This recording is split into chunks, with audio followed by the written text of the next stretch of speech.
So now we're going to start with the inside inspection. We're going to begin with an air brake check. First, we're going to step outside and chock the wheels, come back in with our safety belt on. We're going to release the tractor and trailer brakes, allow those two to stabilize. We're going to make sure the transmission is in neutral and the PSI is at 85. My PSI is a little high right now, so I'm going to go ahead and bring it down by stepping on the brake.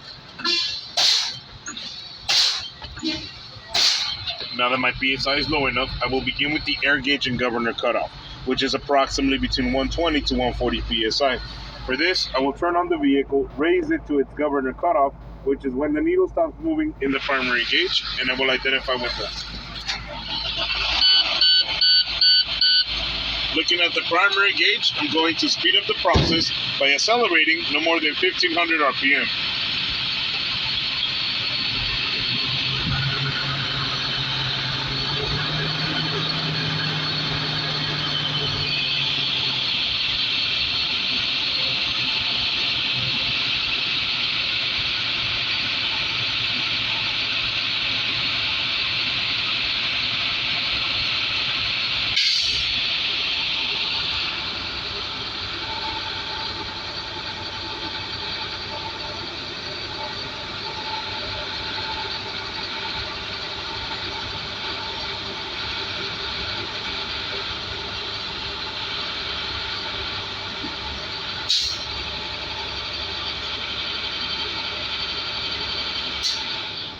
My governor is cut out, indicated by the needle. It is no longer moving.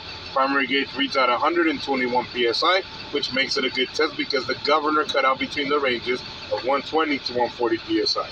Now I will begin with the air leakage rate test, where it must not drop no more than 4 PSI in 60 seconds for a Class A. I will shut the vehicle off, return the key to the on position. We'll have my timer ready. With my timer ready, I'm going to step on the brake pedal, hold firmly, and allow it to stabilize.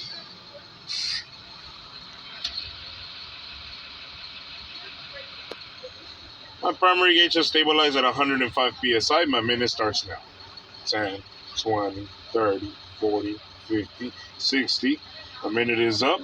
Primary gauge is at 104 PSI, meaning that I lost 1 PSI, which makes it a good test because I did not lose more than 4 PSI with the minute. Now I will release the brake.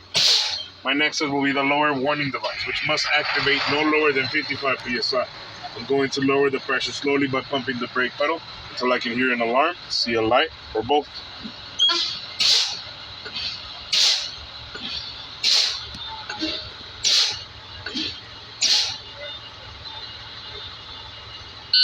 The alarm activated, the primary gauge activated at 67 PSI, which makes it a good test because the alarm activated no lower than 55 PSI. Now I will continue with the emergency brake test, which must activate between 20 to 45 PSI. I will continue to lower the pressure slowly by pumping the brake pedal so both my tractor and trailer brakes activate.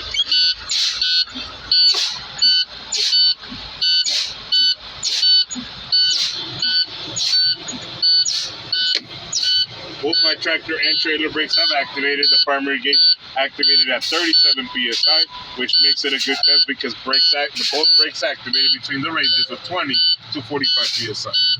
Now, I will close the ignition key, go outside and unchock the wheels. I will come back in. I will start with the cab inspection. I will perform a safe start. With my safety belt back on, I will make sure my tractor and trailer brakes are set, my transmission is in neutral, and I'll safely start the vehicle.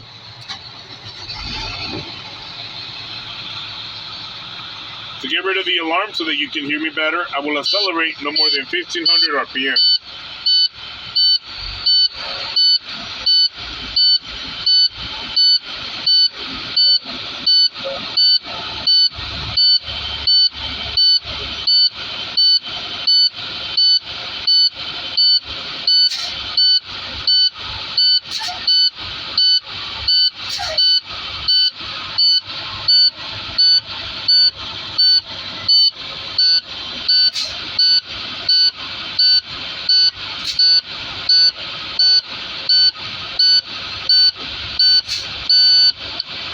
The alarm went away. I will now begin with the light indicators. The ABS light and the DPF light both came on and they went away.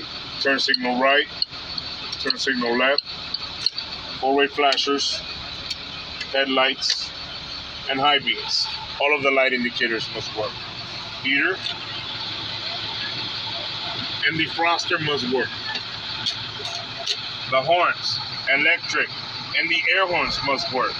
The mirrors must be cleaned and adjusted properly from inside. Windshield and rear window must have no illegal stickers, no obstructions, must not be cracked, broken, or chipped.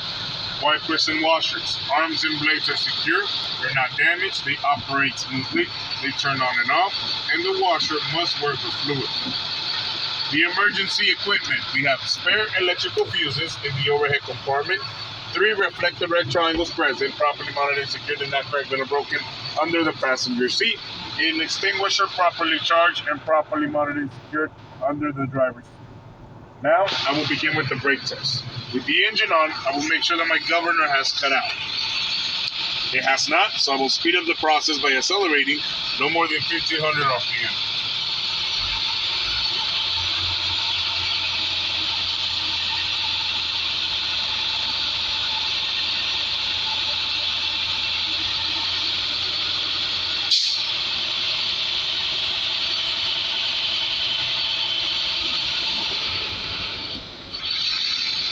Governor is cut out, indicated by the needle, is no longer moving, and it's in the ranges of 120 to 140 psi. We'll now double check, make sure my tractor and trailer brakes are set. My transmission is in gear. I will begin with my tractor brake test first. I will do that by releasing the trailer brake and slowly attempting to move the vehicle forward. My vehicle did not move, indicating that my tractor brake is functioning.